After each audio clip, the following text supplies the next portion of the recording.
everybody, and welcome back, welcome back, welcome back. Welcome back to my lab.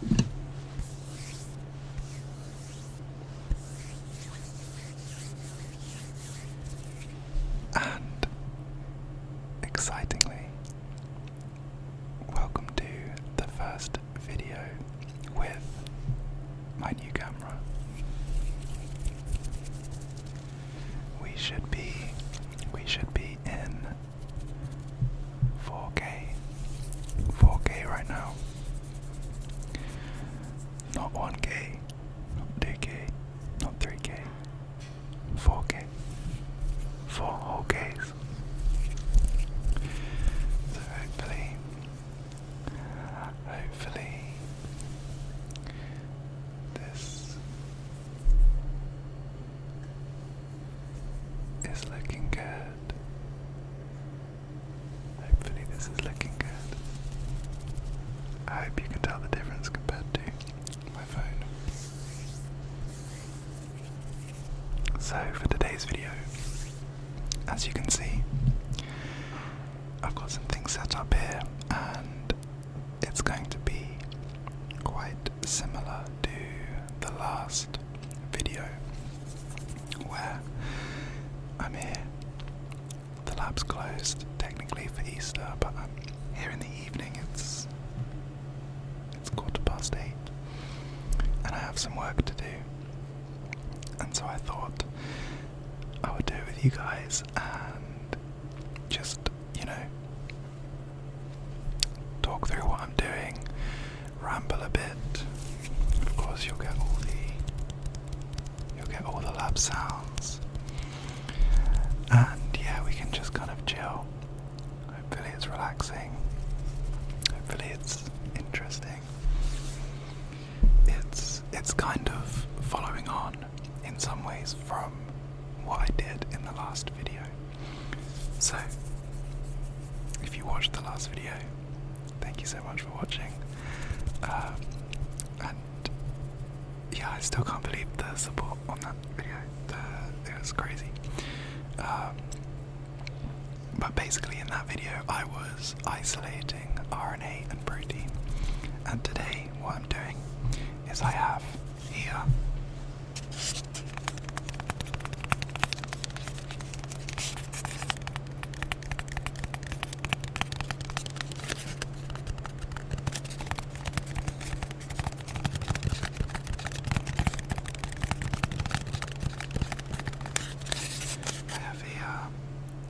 some protein samples. So this is some protein samples, and what I want to do is quantify them. So I want to work out the concentration of protein in these samples, and to do that you need to do something called a BCA assay. So that is what I'm doing today with you guys, and so yeah, without further ado,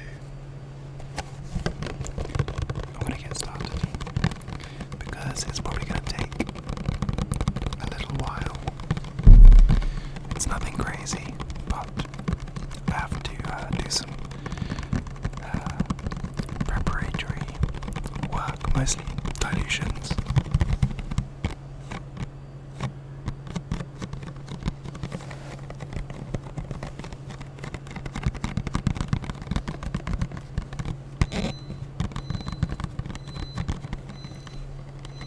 As you can hear by the beeping, there is actually someone else also here at this time working, so someone's obviously working hard.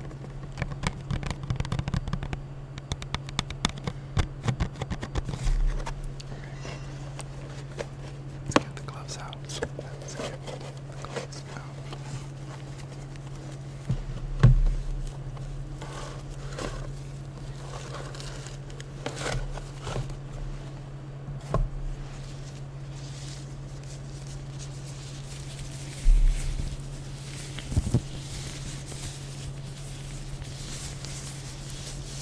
sounds, clip sounds, clip sounds, clip sounds.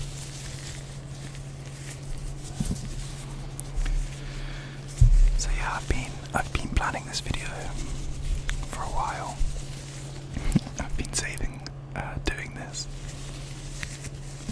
for a couple of weeks, but once I knew that I was going to get the camera, I thought it would make sense to wait. And then I wanted to film it on Sunday, but I'd gone to visit my family for the weekend, and I took the camera to kind of like have a play with it.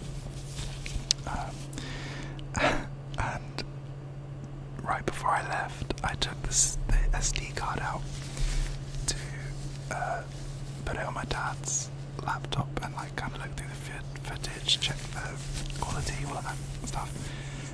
And then I left the SD card there. So that was kind of frustrating. But I went to Argos today and bought another SD card.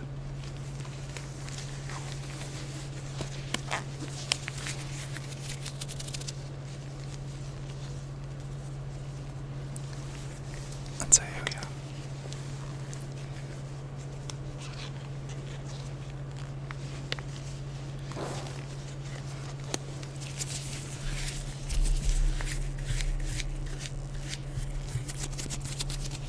So, what I need you to do is just relax. Just relax. Relax, relax, relax, relax. Just relax. Just relax. Make sure you're comfortable. Make sure you're comfortable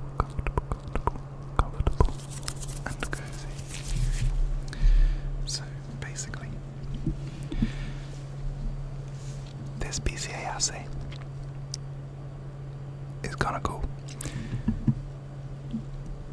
Basically what you do is you take a dilution of protein where you know what the concentration is. I have that here.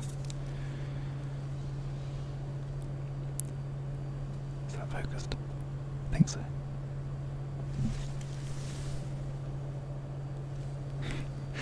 It wants to focus on my hand instead. I can't tell. Maybe if I hold it in line with my hand. Anyway. It is a protein that I diluted myself. And so I know that this is bovine serum albumin at a concentration of 2000 micrograms per mil. 2000 micrograms per mil, also known as 2 milligrams per mil. So what I'm going to do is I'm going to take this and do a serial dilution in these tubes here. And basically what a serial dilution is in each tube I'm going to dilute the concentration by half. So the concentration is going to reduce by half. And then, these are going to be the standards that I use to work out the concentration of these ones which are unknown. And the way that's done is you basically plate them in a plate, and then you add this reagent which changes colour depending on how much protein there is, and then you use a plate reader to measure how strong the colour is, and then basically you can compare your proteins with unknown concentration to the ones with the known concentration. You can compare the colour in a plate reader, and it basically can tell you what the concentration of protein is. I hope that makes sense. So the first thing I need to do is I need to take this 2000 microgram per mil stock standard and make the zero dilution. So all I'm going to do to do that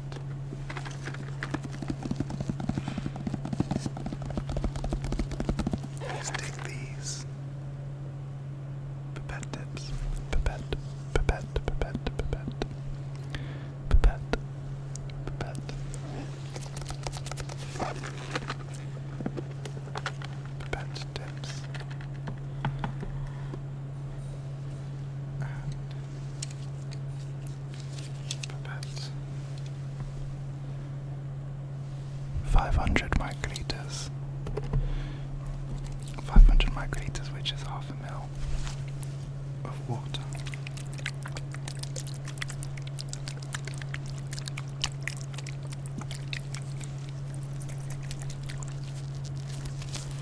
As you can see, it's labelled DDH2O. I can't remember exactly what the DD. I mean, I know I wrote this, but it's basically like super pure water, like ultra pure. I think it's maybe one of the D's is distilled. Maybe it's like double distilled. I don't know. It's just really pure water.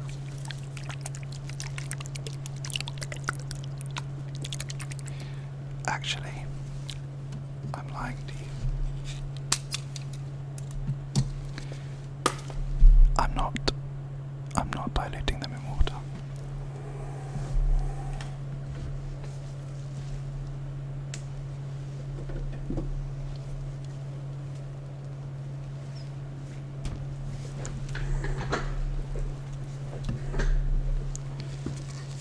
I'm diluting them in Reaper buffer, which is the buffer that I used to lyse the cells and collect the protein. And that's because the samples are in Reaper buffer, so I need to make sure the standards are also in Reaper buffer. Right.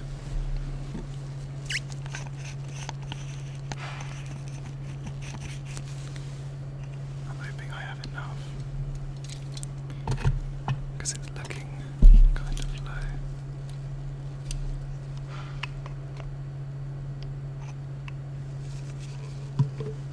Should probably open these first.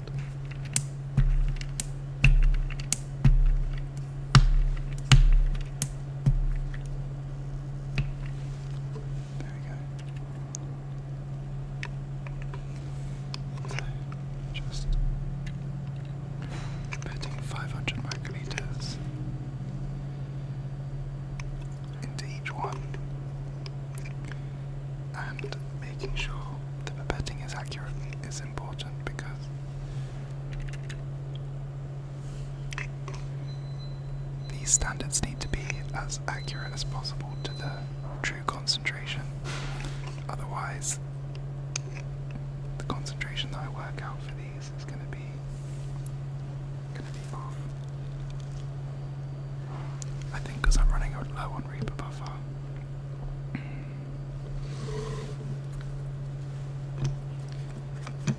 I'm going to use less. I'm going to do 250 microliters instead.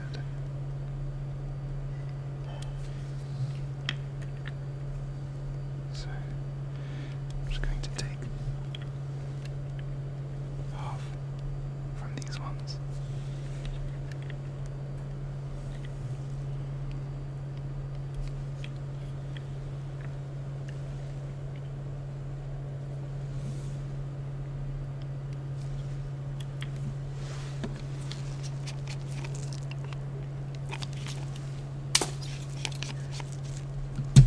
Perfect. There's still a bit of Reaper buffer left, which is important because I'm also going to dilute these. Okay, so now all I need to do is take 250 microliters of this protein mixture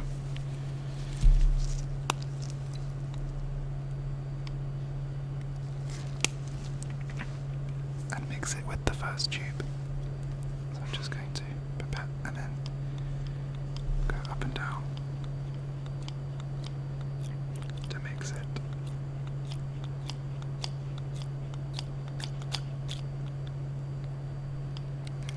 Then I'm going to take 250 microliters from that one and put it in the next one.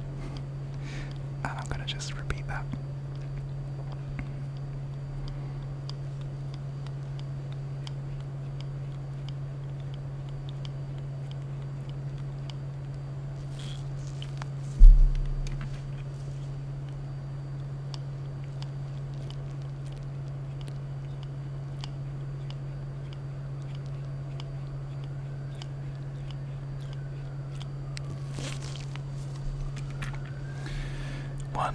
sad thing about this current setup is that you can't see the windows above me, so you can't see all the random people that come and stop and watch, which was a bit of a, there were a good few comments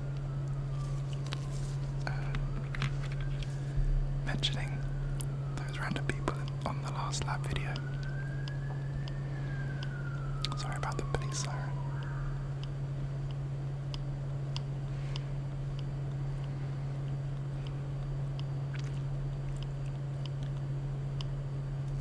I also have some good news.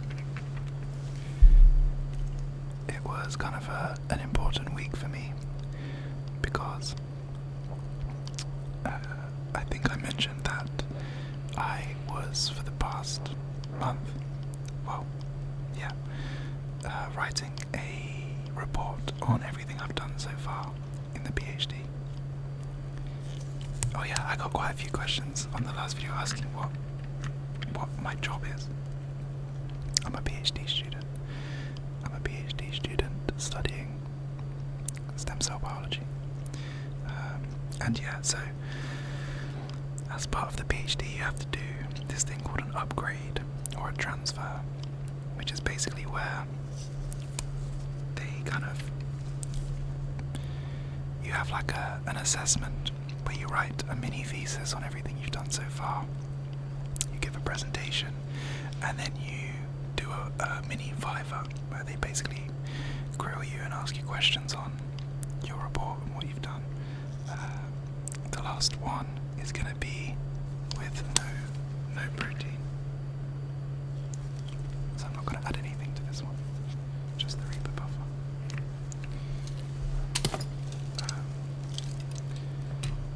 Anyway, where was I? Yeah, you have to do the upgrade. So you do those things, and it's basically to check that you've done enough work, you kind of know what you're doing, your project is sensible, you've got a good plan for the future that's feasible. Basically they want to check that you're kind of capable of actually completing the PhD. So you need to pass it in order to be able to carry on. And if you fail, you kind of have to tidy up your report, and then they give you an MPhil, which is like a advanced master's, I guess. So yeah, the report that I was writing was for that, and I handed that in a couple of weeks ago. And then yesterday I had to give the presentation in the morning and then had the viva in the afternoon. So yeah, it was a big week, a little bit stressful, not too much. I was okay, but yeah, I passed.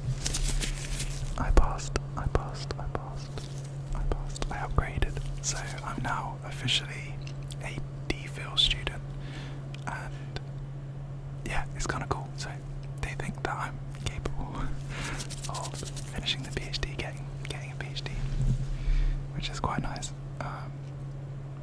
So yeah, I went out last night with my lab for some celebrations. We went pottery painting, which was really fun, and then we went out to dinner. It was kind of funny. We went to like this pub that sold. It was like a pub that had a Thai restaurant in it. It was like a random vibe, but it was really nice.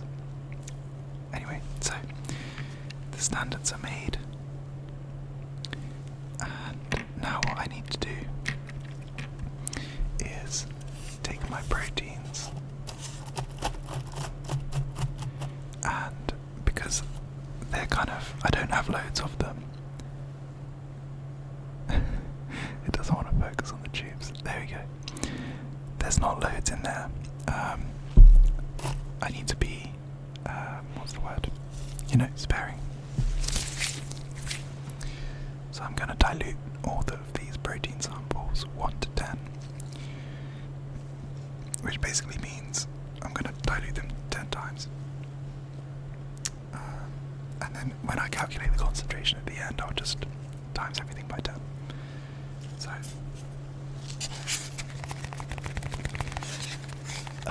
these are basically most of my protein samples from just normal cells that I collected. These are normal human airway epithelial stem cells from both children and elderly people over 70. Sorry if there's anyone over 70 watching.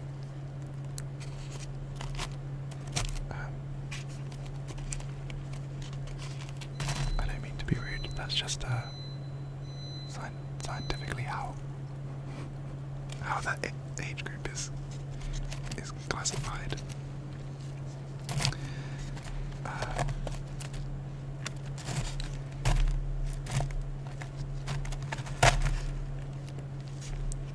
Strange. There we go. So these are basically, they're all given codes.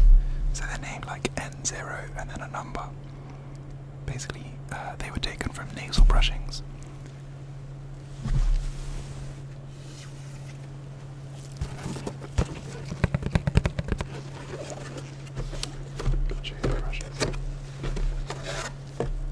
So, with one of these, can't tell if it's focused. Anyway, cytology brush, kind of like a rough COVID test, nasal swab, and from that I can isolate the growth conditions, select for the stem cells, such as the stem cells grow.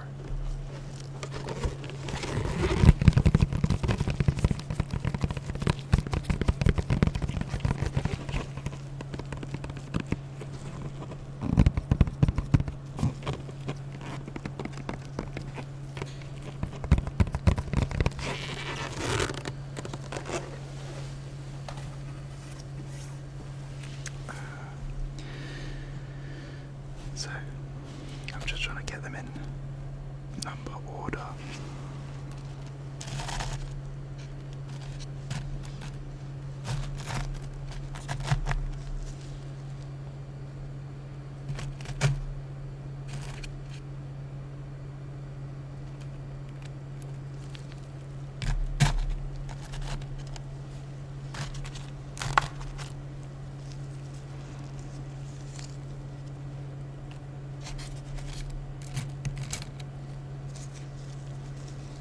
Ice is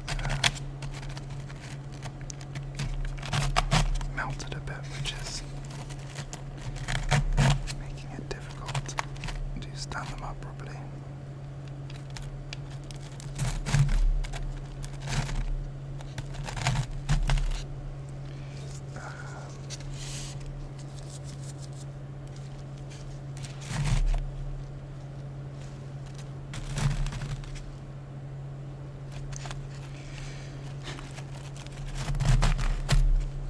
I don't know why this is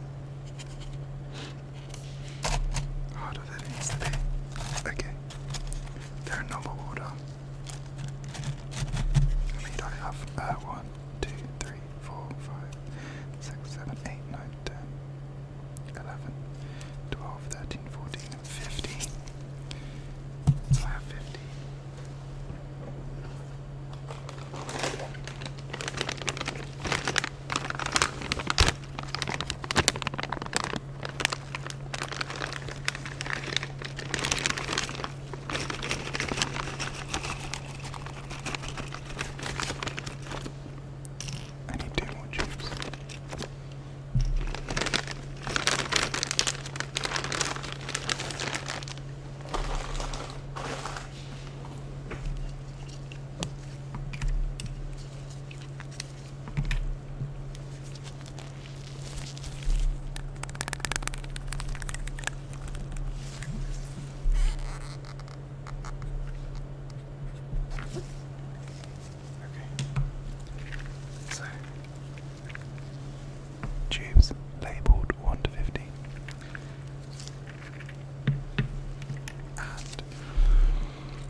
each protein I'm going to set up three reactions.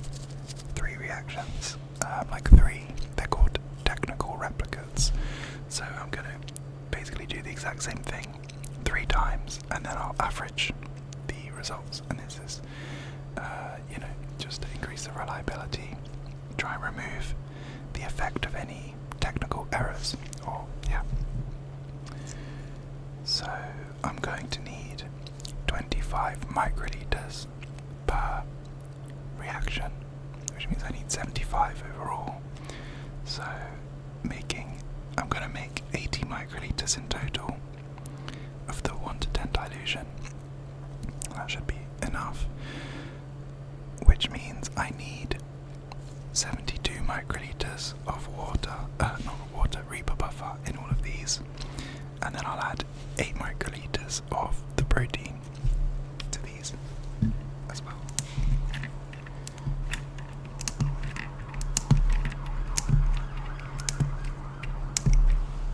Sorry about the siren again.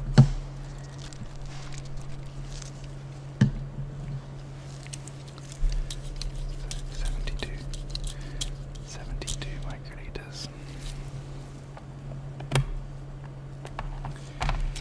You might be wondering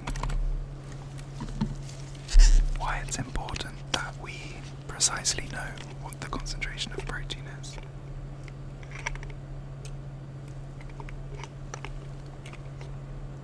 I've made it really bubbly and I'm shaking it. And the answer to that question is that at the moment what I'm using these samples mostly for is to do something called a Western blot. I think I remember talking about Western blots in the last video, I think. But anyway, I can say it again. Basically, you run the protein in a gel. I'll show you the gels when I've done this. I've got them there just above you.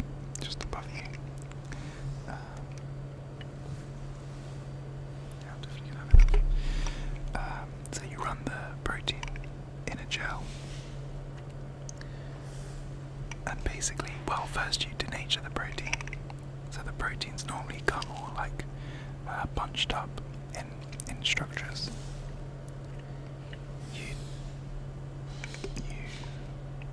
When I say bunched up, I mean kind of like folded. Proteins are just strands of amino acids, but you don't find them as just, pieces of string. They fold, and the amino acids interact with each other to form structures. So you have to denature them, which basically turns them from these folded structures into pieces of string. Just long chains of amino acids, and then you put them in the gel and run them. And basically what that does is it runs an electric current through the gel. And so the protein moves, and the bigger the protein, the slower it moves.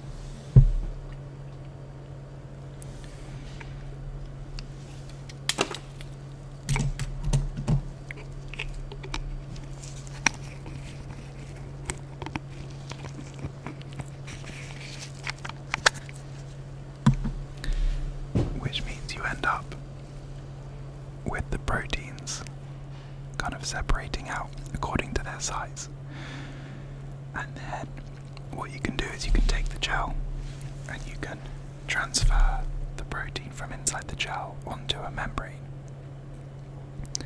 And once it's on the membrane, you can then add antibodies for specific proteins, and so they will bind to just those specific proteins, and then you can use secondary, so those are the primary antibodies, and then use a secondary antibody which will bind basically to any antibody that's stuck on the membrane. So you wash the membrane, any antibodies that didn't bind to a protein will get washed off, but the antibodies bound to the specific protein will be stuck on the membrane.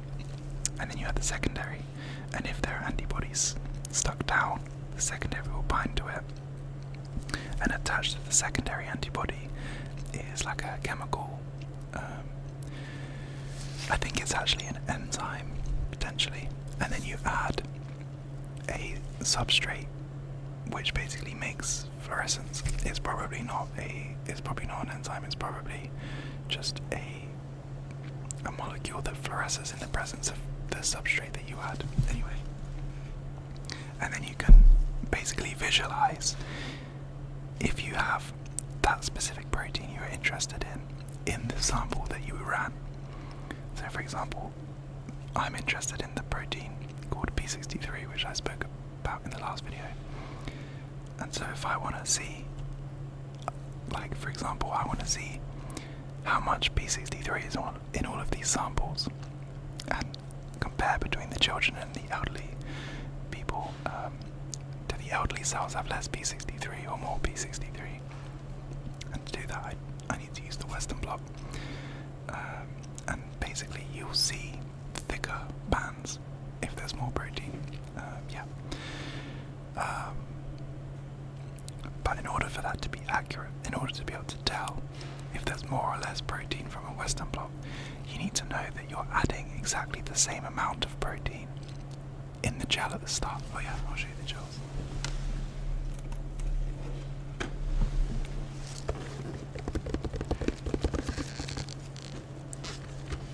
So they're called Bolt 4 to 12% Bistris Buffer. Bistris Plus gels.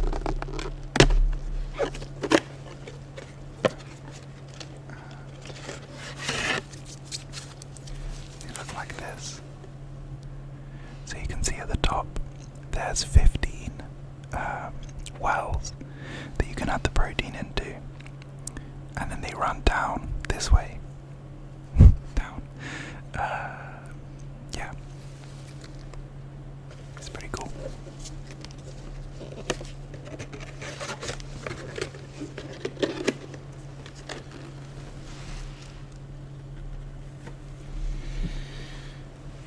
Okay. I need to keep going. So I'm now going to add 8 microliters of each protein to the corresponding tubes. And yeah, I've just labelled them 1 to 15 because these are going to be in increasing order, so I'll just write down what samples I have and then I'll know which one's 1, which one's 2, etc. So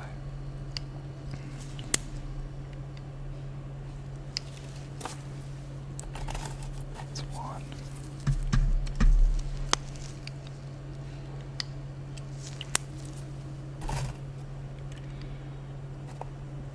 That's 2.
camera on, you'll still hear the sounds.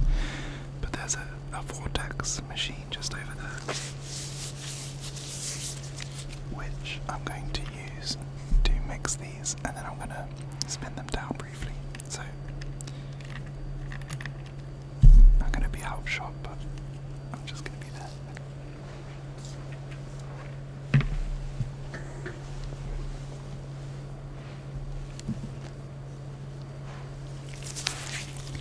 I'm back.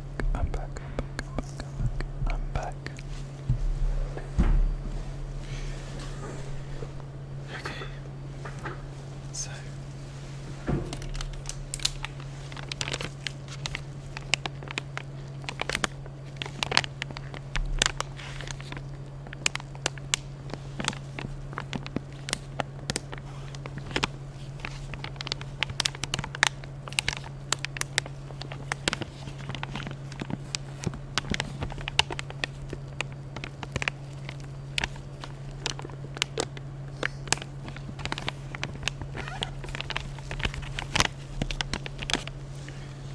this right here is a 96 well plate,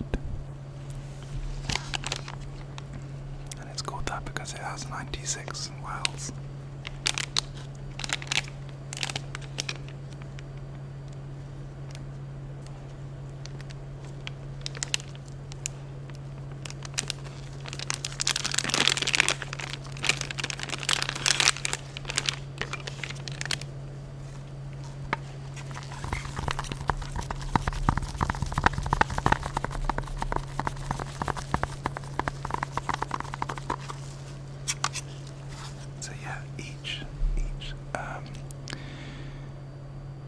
Circle is like a little well, and so what I'm going to do is pipette 25 microliters of the protein samples into 3 wells, and do the same with the standards, and this is where the reaction is going to happen. So to make it easier for myself, I'm just going to label the bottom of the plate to help me keep track when I'm pipetting. Now it's important because I mentioned earlier this is a colorimetric assay where we're basically measuring a color change using a plate reader. So I need to make sure my pen drawing on the bottom doesn't cover any of the wells because that would affect the color reading. So yeah, I'm using a very thin pen, and I've just labeled them so that I can see like every 3 wells, and it's not so obvious from the top, but it's visible, and it just helps me keep track. Yeah. So what I'm going to do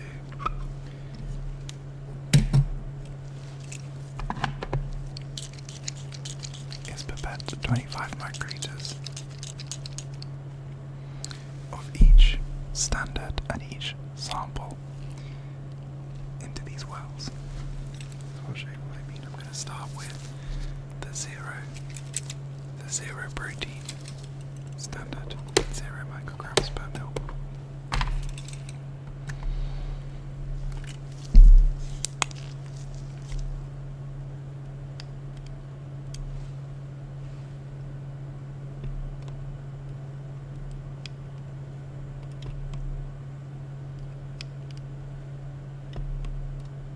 There we go.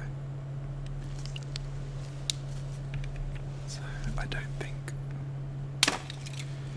you're not going to be able to see. I'll show you when I add the thing that changes colour, then you'll be able to see. I don't know if I should move you backwards. Ooh, that's a bit sudden. Alright.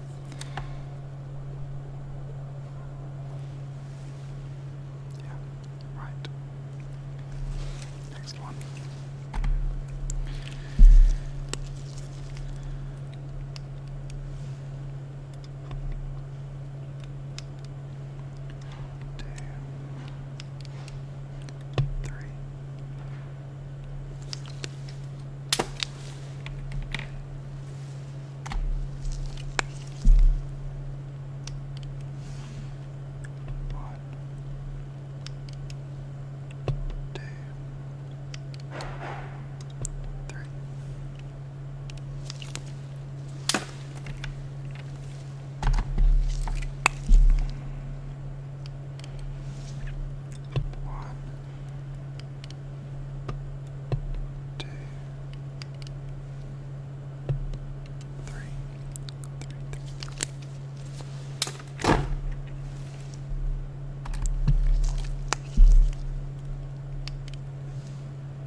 the standards pipetted. Sorry. That's all the standards pipetted. Oh, and the reason that I'm pipetting them in threes, going down the plate like this rather than like 3, 3, 3, 3, 3, 2, 2, 3, is basically it makes it easier to calculate the concentrations in Excel later, based on how I get the data back from the plate reader. Anyway, now it's time for the standards. No, now it's time for the unknowns. So,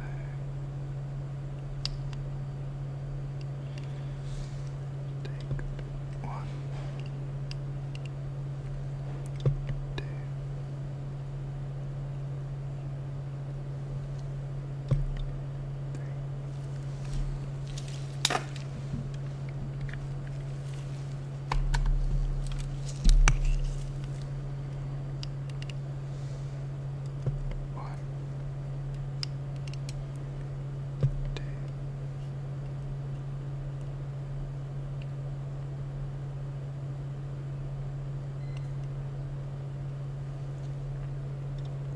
3.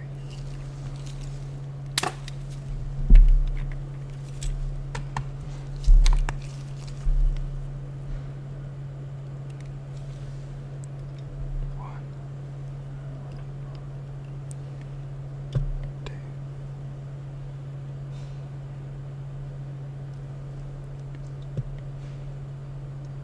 3.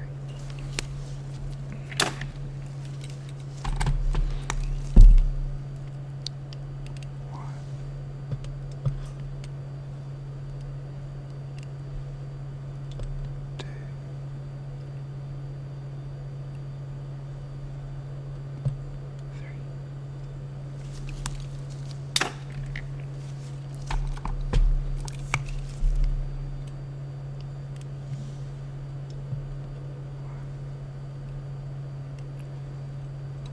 2, 3.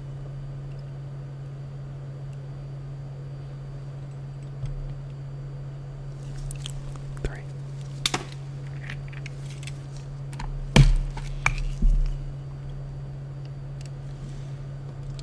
One, 2,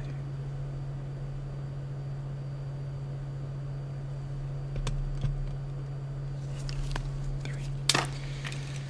This is making me laugh because in the last video I said how pretty much most of what I do is kind of transferring liquids in different volumes to different places. And that's literally all this is. It is cool what I'm doing conceptually, but physically it's just transferring liquids. The lights have gone off. I think it looks nicer like this. Okay, next column. 1, 2, 3.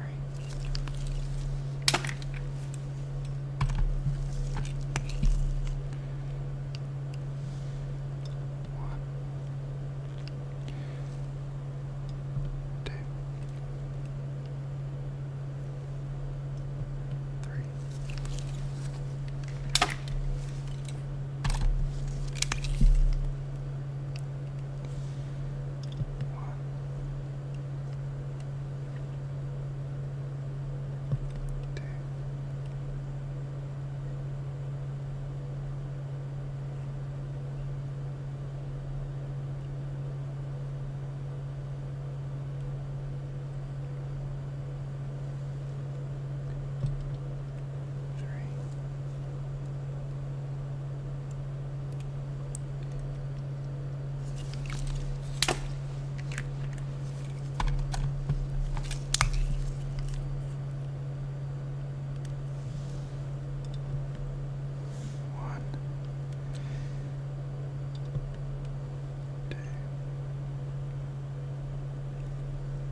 standards, all 15 unknown protein samples, and all 10 standards plated, 3 wells for each, 3 reactions. So the last step is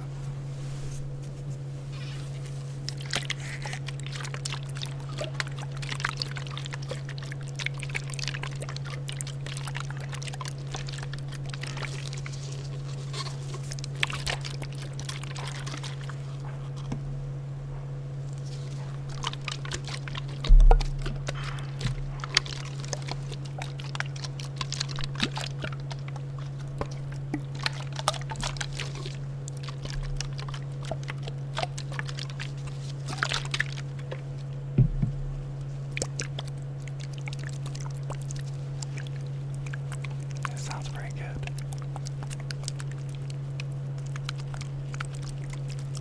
Pretty good, pretty good.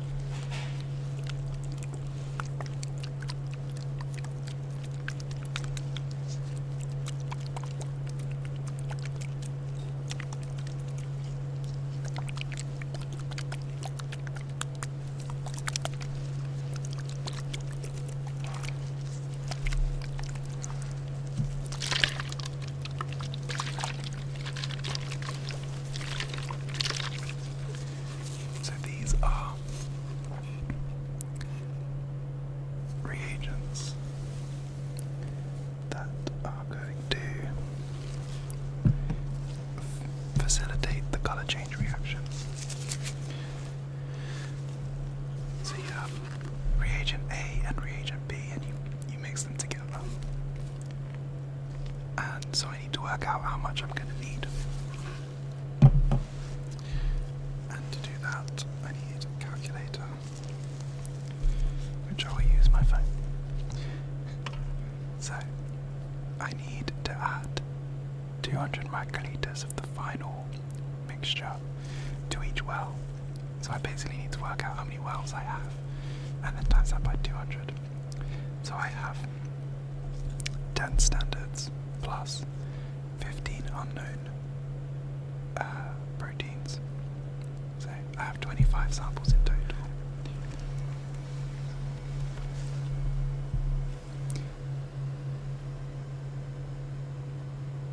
What is that noise? That's a strange noise. Anyway, 25 samples, and I have 3 wells per sample. So 25 times 3, 75. So 75 wells times 200 microliters is 15,000 microliters. So I need 15 mils of the final reagent. I'm going to make a bit extra because for some reason when you pipette multiple times, you always need a bit extra. I don't know why that is, but that's the case. So I'm going to make 16 mils. And so now I need to work out how much of each of these. And it's kind of a strange dilution. It's 50 to 1. So 1 part reagent B, 50 parts reagent A, which means there's 51 parts in total. So I have to divide 16,000 by 51, which is 313.7.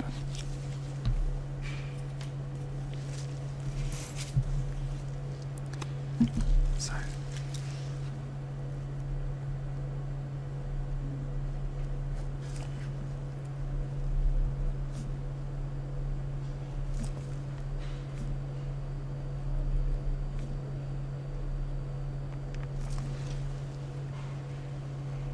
could hear people up there. I'm just going to write down all the samples I have.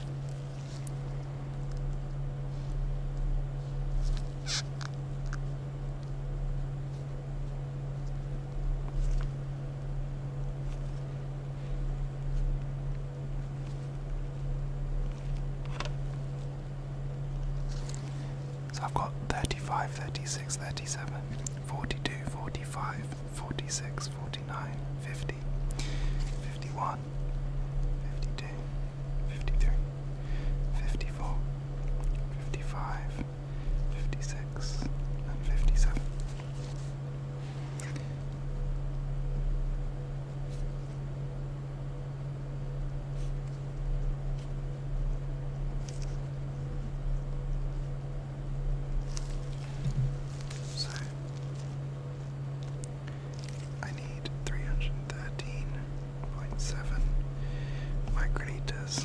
of reagent B, and then if I times that by 50, I need 15,686 microliters of reagent A.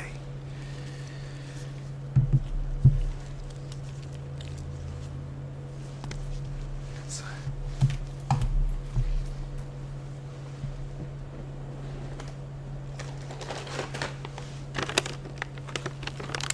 I need a tube.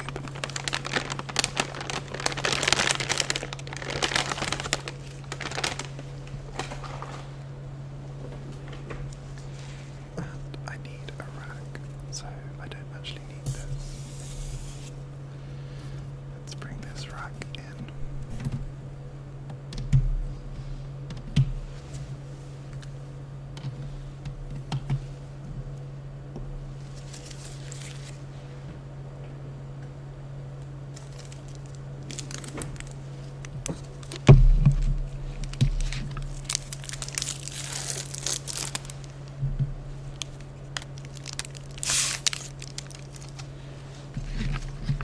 So I'm going to do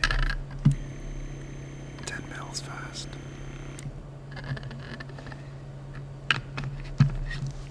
This is called a pipette gun.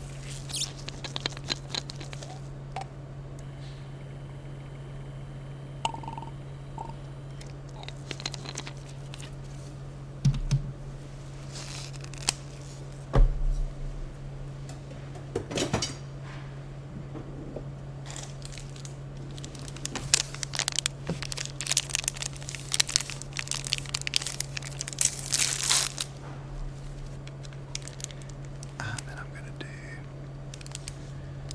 so I need 5.686. That's quite accurate. I'm just going to do 5.7.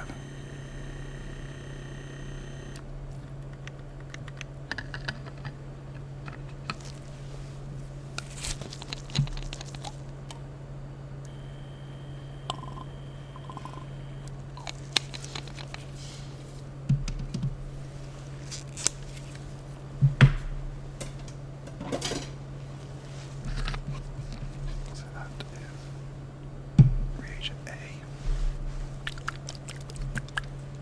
and reagent B. I need 330.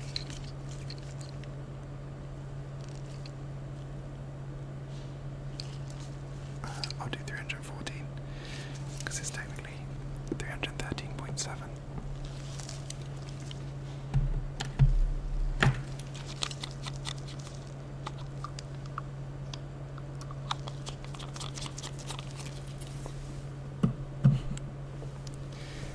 And you're going to see, so this is blue, this is clear, and when you mix them,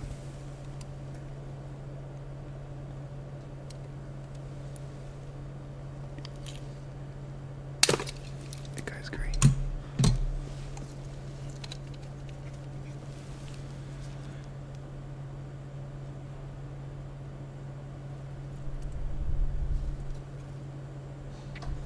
Pretty cool. And when I add it to the protein, it's going to change purple, and the more purple it is, the more protein that means there is. So what I'm going to do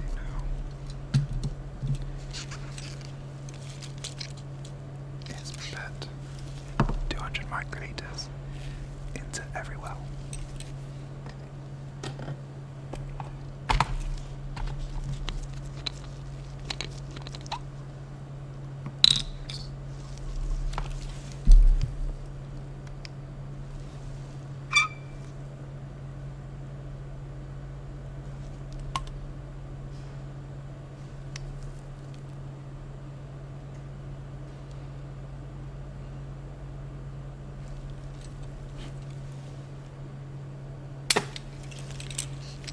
Just added 20.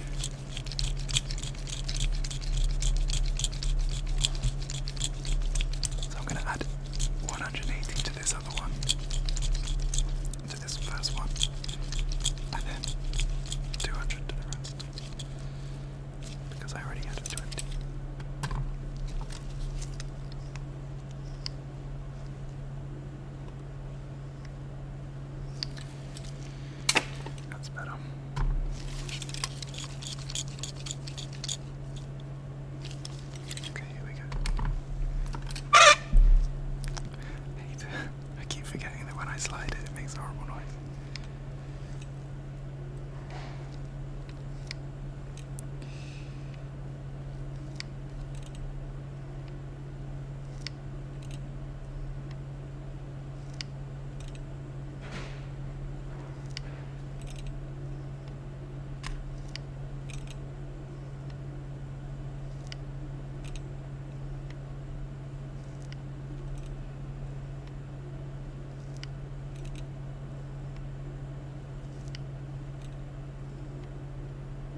obsessed with this song recently that you should all check out. It's by Jacob Collier, if you know who he is. He's great. And the song is called Bridge Over Troubled Water.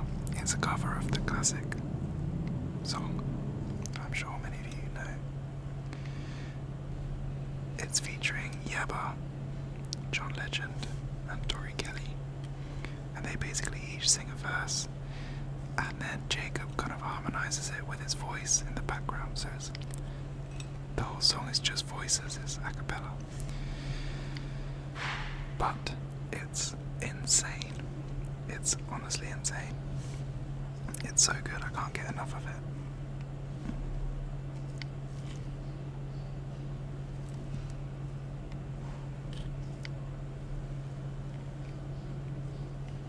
I've listened to it so many times, and every time I get like goosebumps.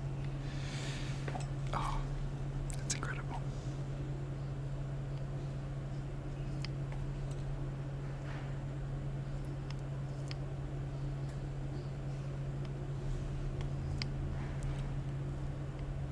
If you do listen to it, make sure it's with headphones and turn the volume up kind of loud, so you can hear all the low notes as well, and it really just hits you.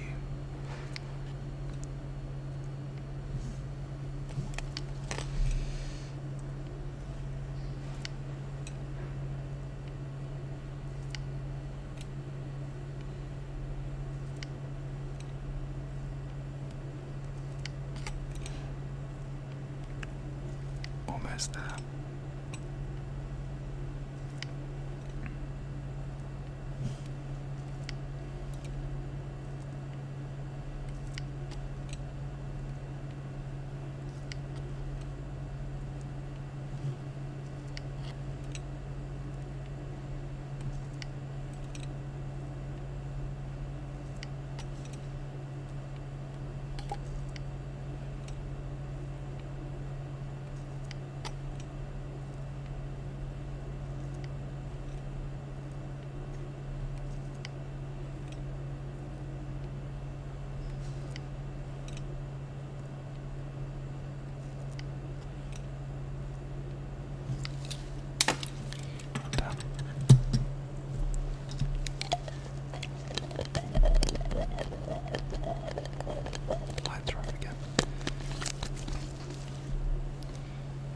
That's all that remains. And this is what the plate looks like. I don't know. I have to be kind of careful that I don't spill it. Can you see that? I can't tell. But basically, you can see that these ones up here, these are the standards with high volume. High concentration, so they're already turning purple, and then all of these ones over here are all the unknowns, and these are the other standards. I hope that you can see that.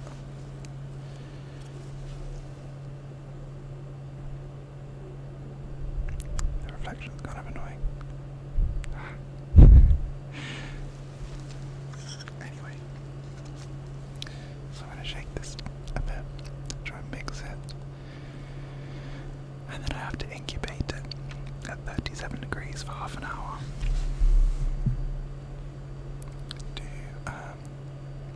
for the reaction to happen and the colour change to happen, and then for the colours to stabilise, and then I can read the plate in the plate reader.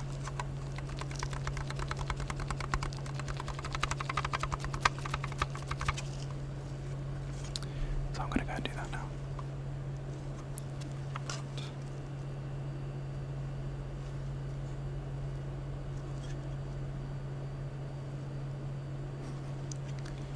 I don't know. Can you see it? Can you see it? I hope so. I just can't tip it too far.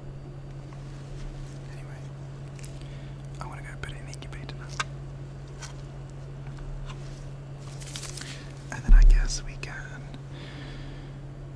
make some sounds. In the meantime, we're on 70 minutes. It's kind of long. Actually, maybe I should.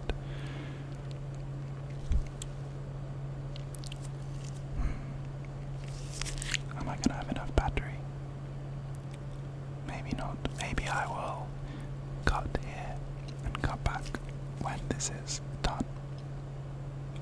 Yeah, okay. Actually, no. Because dry ice, I'm gonna get some dry ice to freeze those. I can make some sounds with dry ice. And then I'll cut it for a bit, show you the end result. Okay, it's a plan. I'm gonna take this now. I'll leave you running, but maybe I'll cut it in post. Alright.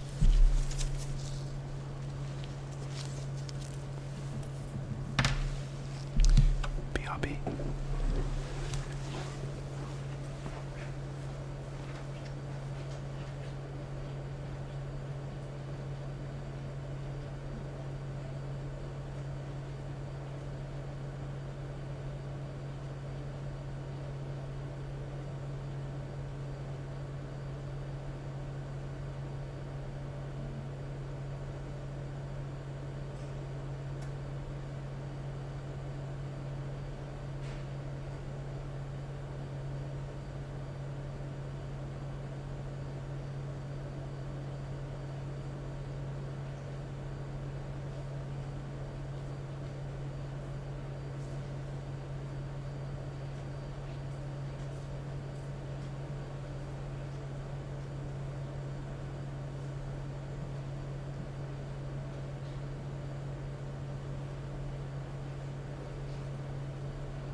So, what I'm going to do is take these out, empty the ice box, and then I'm going to go and fill it with dry ice and bring it back to freeze all these samples. And then I'm going to take them down to the -80 freezer where they are stored.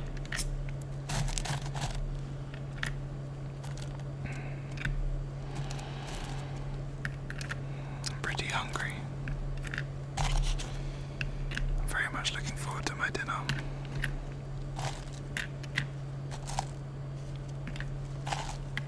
Alright. Should we make some ice sounds?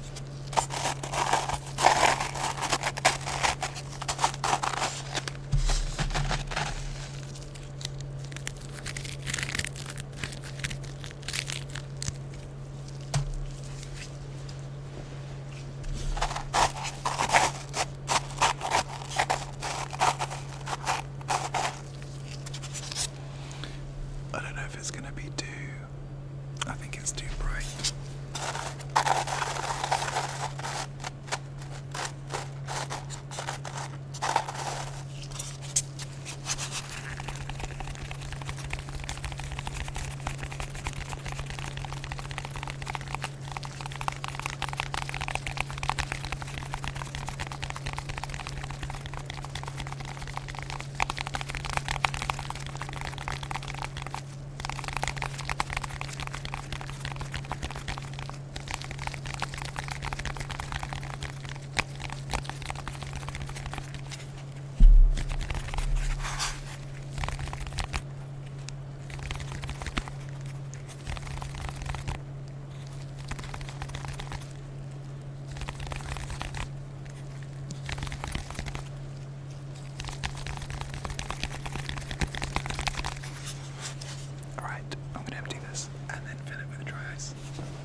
cold.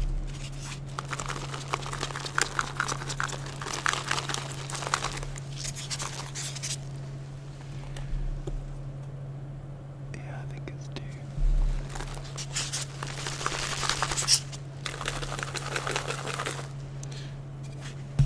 Let's try this.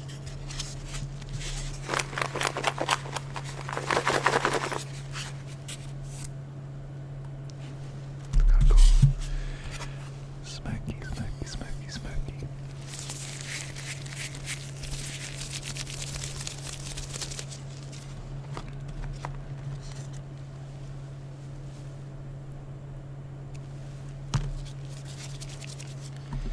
I should put this back in the fridge.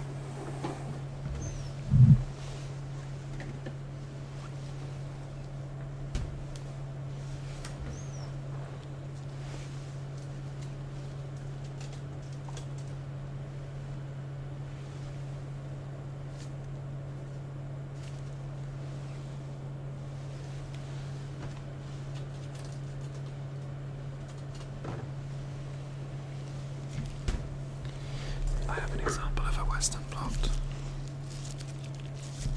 that I can show you.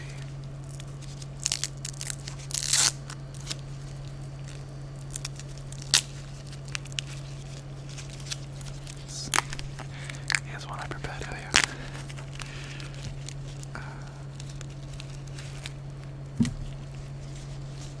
So I store them between 2 pieces of wet filter paper to keep the membrane wet.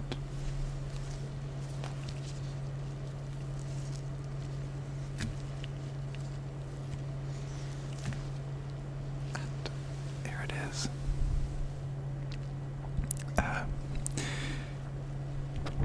It's gonna just look like a white bit of paper with a. This is the ladder. So this is basically protein of known sizes, and it forms a ladder. So here's the highest, here's the lowest, and then you can see when you image your bands, you have to use like a special. It's called a chemiluminescence imager. You can't see it by eye. Yeah, and then you can measure where your bands are relative to the ladder, so you know what size your protein is, and so you know if it's the right size, it's probably the right protein. Well, it will be the right protein.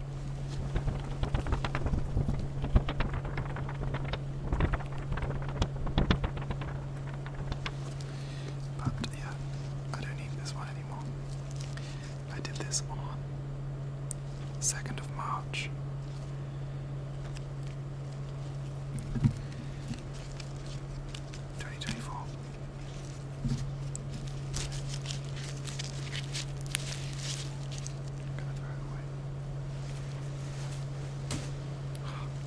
Got it in. Okay, so I'm gonna freeze these. Sorry. I just realised I never put a timer on for half an hour. I'm going to do that now. How long do you think it's been? I'm gonna do 23 minutes. I reckon it's been 7 minutes.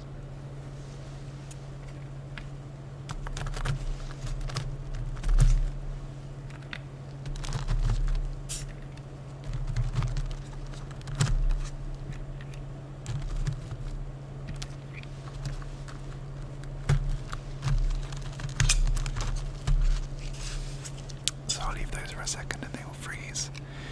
These are empty, so they cannot be thrown.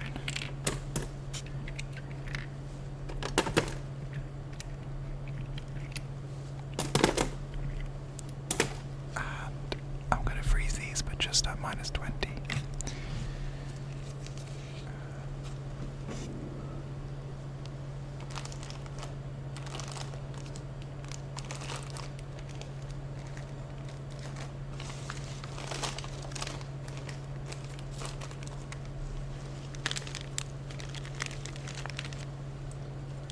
I would quite like to put them in a little bag.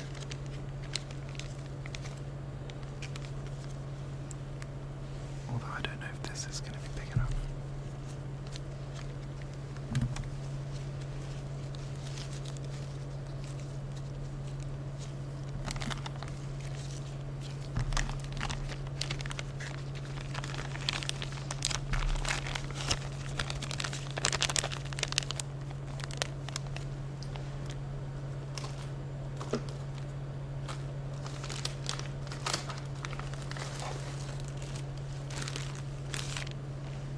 slightly bigger bag. Perfect. Perfect, perfect. I'm gonna put these back up here.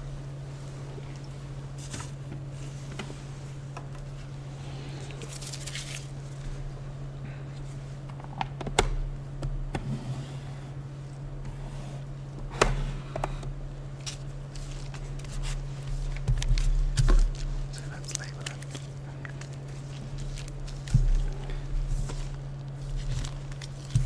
So we'll call it BSA. That stands for bovine serum albumin. Standards in Reba buffer. And I made them on today's date, 28th of March 2024.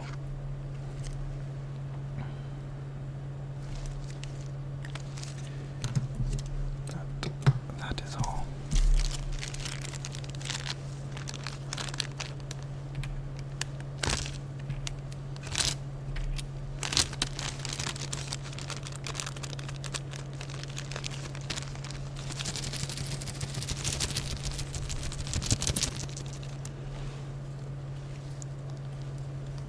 I'm just going to put these in the freezer.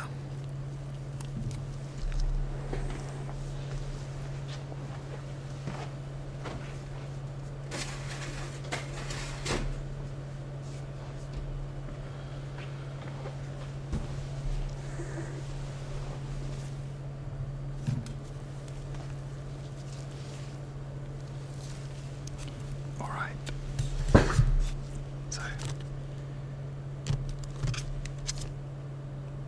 these are now frozen. It's very quick,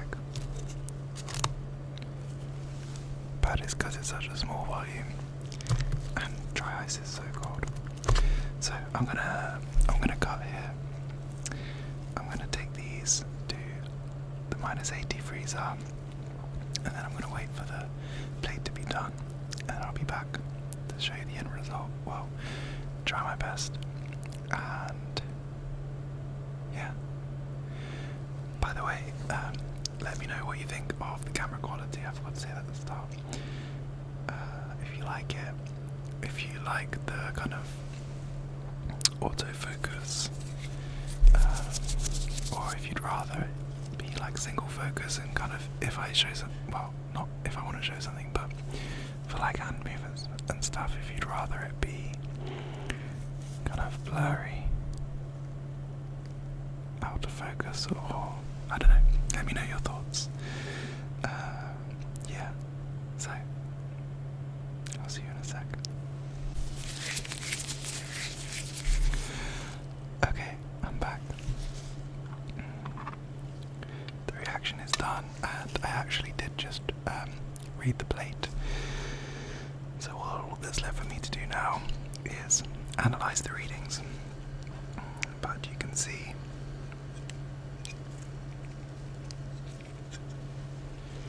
this is the final result. You can see, so here are the standards. So the top was the one with no protein, and then you can see that there's a gradient going down, and these two at the top were the highest concentration standards. And then all of these over here are the unknown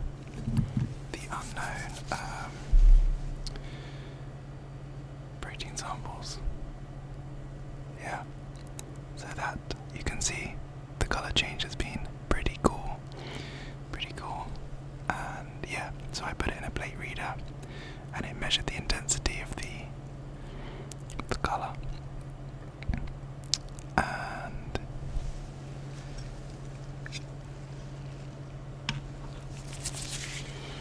what I'll do is I'll use the standards to make a standard curve, so I'll plot them and it should be a straight line, and then you take the readings and you kind of go across to the line and it will tell you what concentration is.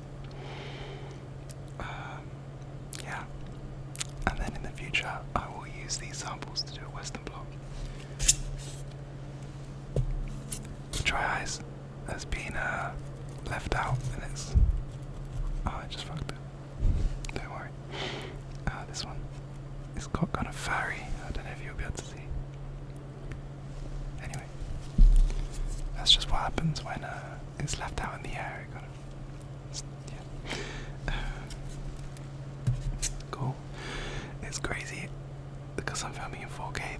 The file is quite big, so when I stopped it, it's used up a third of the space. And this is a 128 gig SD card, which means it's like 40 gigs. The last video, it was like an hour and a half straight 4K footage, so I imagine it's going to take a while to upload. I hope my laptop's kind of bad. I hope it doesn't struggle too much. We'll see what happens. But anyway, I'll show you this one more time, just in case you are interested. That is the final result of the BCA assay. I hope that you enjoyed this video.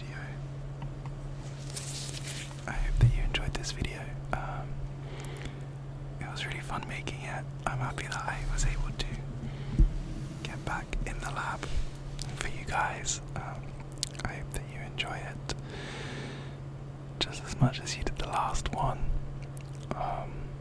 Yeah, let me know what you thought. Let me know if you have any requests for videos either in the lab or elsewhere.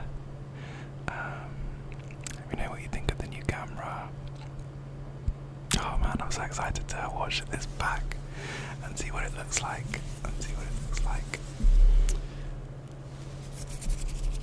Oh, it's so exciting. I'm so happy to have this camera. I'm happy to be making videos again consistently. I haven't sorted out like what exact days I'm gonna post on and stuff yet, but we're getting there. Yeah. Other than that, thank you so much for watching. Leave a like if you liked the video, subscribe if you haven't yet and you would like to see more videos from me. Otherwise, yeah, have a wonderful rest of your day, and I will catch you in the next video, which will be very soon. Okay, catch you in the next one.